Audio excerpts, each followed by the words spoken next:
조희연 서울시교육감이 사학의 공공성 강화를 위해서 사립학교법 개정이 필요하다고 말했습니다. 그동안 잠잠했던 사학법 개정 논의에 다시 불을 지핀 건데 사립학교 측은 반발하고 있습니다. 이재용 기자가 보도합니다.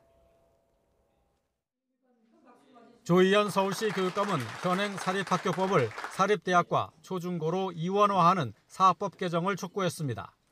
지난 2005년과 2007년 사학법 파동이 정치적 갈등을 불러왔고 결국 엉거주춤한 법 체계를 갖추게 됐다면서 후진성을 극복할 필요가 있다고 밝혔습니다.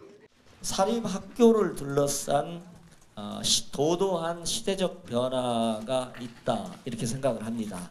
그 시대적 변화라고 하는 것은 사립학교를 바라보는, 사학을 바라보는 국민들의 기대, 요구, 눈높이가 달라지고 있다. 전국 17개 시도 교육감들이 정리한 사학법 개선 제안에는 사립학교의 채용 절차 공정성 제고와 근무 조건 개선 등이 포함됐습니다. 법인의 책무성을 높이기 위해 임직원의 공직자 행동 강령을 적용하고 임원 자격 요건을 강화할 것을 제안했습니다.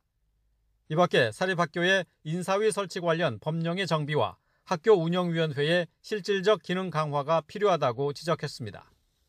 이 교육청에서 이 사립학교에 대한 좀 정책을 펴는 그런 전담 부서를 만들고 이 단기간에 어떤 결론을 내기보다는 중장기적인 관점에서 이 정책을 펴나가는 것이. 이에 대해 사학 측은 사학에 대한 공공성 강화 요구는 재정 지원을 이유로 들고 있지만 사학이 원한 것은 아니라고 말했습니다. 정부의 평준화, 의무 교육 정책에 사학을 강제로 끌어들이면서 문제가 시작됐다는 주장입니다.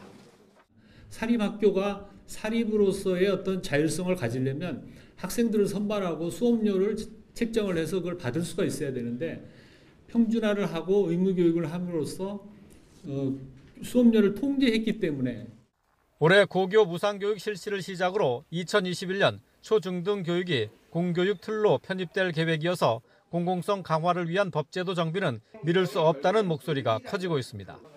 하지만 사학 측은 법으로 보장된 자율권 축소는 받아들일 수 없다며 반발하고 있어 사학법 논란이 재현될 조짐을 보이고 있습니다. YTN 이재현입니다.